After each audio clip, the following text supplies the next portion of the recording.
Seorang pemuda asal Bekasi, Jawa Barat dikabarkan tewas di Kamboja pada tanggal 3 Maret 2025.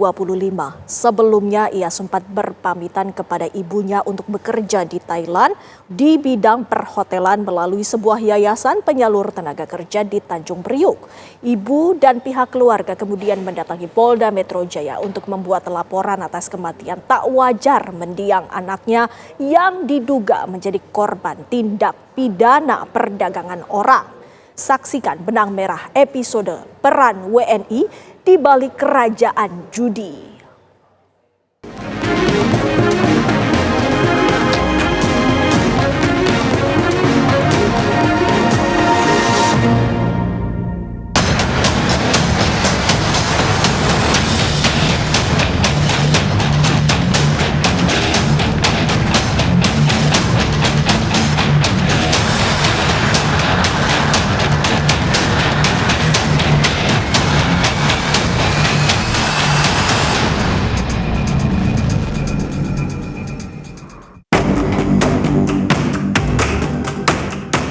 Sepanjang tahun 2024, tercatat 166.000 lebih WNI masuk ke Kamboja, melonjak 11 kali lipat dibandingkan 14.000 orang pada tahun 2020. Diduga kuat, lebih dari setengah WNI di Kamboja ini bekerja untuk sindikat bandar judi. Karena memang judi online di negara Kamboja itu legal, dan sebagai syarat untuk judi online mereka harus punya judi darat. Nah, tapi yang parah ini, yang scammer, mereka ini tujuannya direkrut untuk menipu orang sendiri. Nah, ini kerjaan sampai 18 jam, bahkan 20 jam. Kalau mereka nggak memenuhi target, mereka akan disiksa. KBRI di Phnom Penh mencatat lonjakan tajam angka kematian WNI di Kamboja dalam 5 tahun terakhir. Pada tahun 2020, tercatat hanya 1 kasus kematian. Sedangkan pada tahun 2024 terdapat 92 kematian atau melonjak hampir 100 kali lipat. Sebagian besar anak muda usia produktif ini meninggal karena penyakit yang berkaitan dengan gaya hidup dan sejumlah kematian tak wajar. Seorang pemuda asal Bekasi, Jawa Barat dikabarkan tewas di Kamboja pada 3 Maret 2025. Saya ditelepon sekitar jam setengah 10 sama orang dari sananya, teman satu kamar kali ya. Katanya Soleh ditelepon video callan dah saya sama dia. Saya ngeliat anak saya udah nggak kenal sama saya. Terus saya ditanya sama Rai itu, ibu apa si Soleh punya riwayat kejiwaan? Saya bilang nggak ada. Nggak punya riwayat penyakit ya? Nggak ada.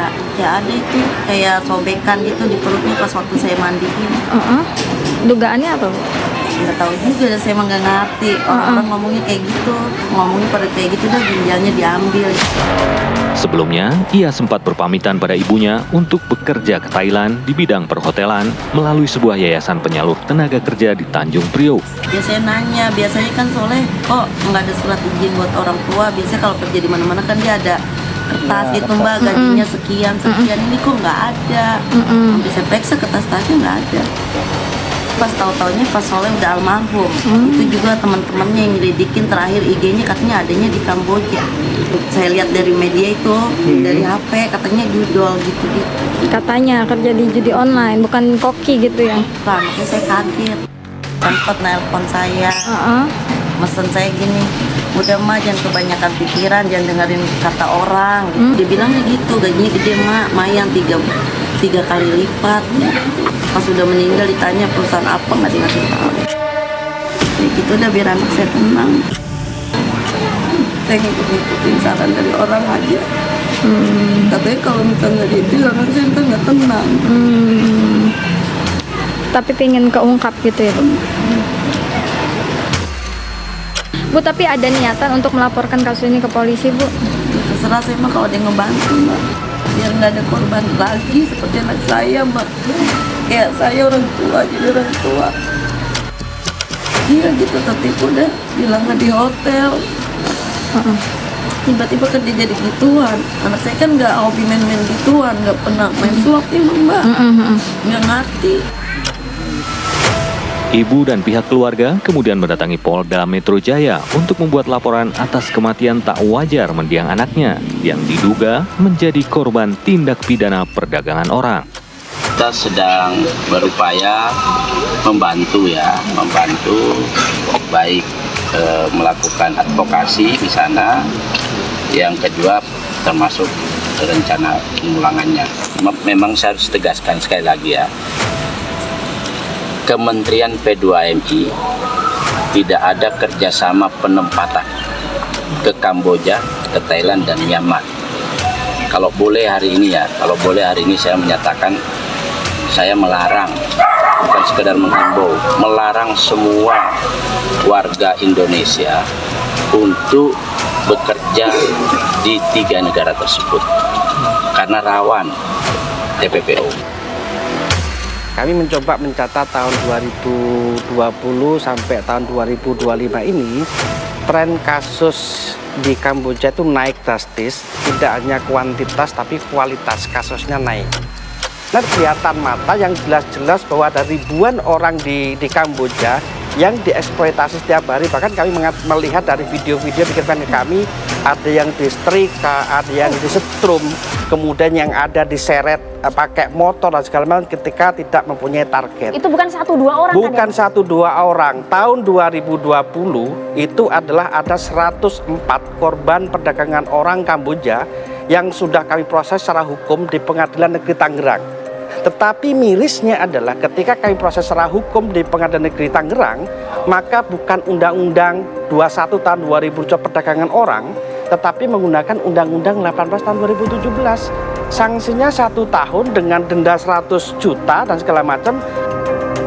Ini kami mencatat juga, kami agak miris dan ini hati-hati dengan 2 korban meninggal ini. Maka kami bersuara bahwa harus ada otopsi yang jelas, transparan, keterlibatan negara, kemudian diberikan kepada anggota keluarganya. Ini adalah ada dugaan-dugaan yang sistematis, tidak hanya kemudian bicara pekerja migran, tetapi ini katakanlah modus perdagangan orang dengan politik upah murah.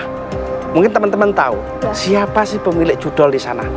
Siapa bos-bos kemudian yang menjadi scam di sana? Kami nggak tahu, Mas. Kami tahu. Itu semua mengatakan kok bos-bosnya orang Indonesia. Mungkin teman-teman bisa cerita nanti. Orang-orang Indonesia di sana semua banyak kemudian yang berperan aktif bahkan menguasai sebuah perusahaan-perusahaan di sana. Rata-rata hampir semua karyawan yang ada di sana itu orang Indonesia. Petinggi pun bahkan orang Indonesia semua.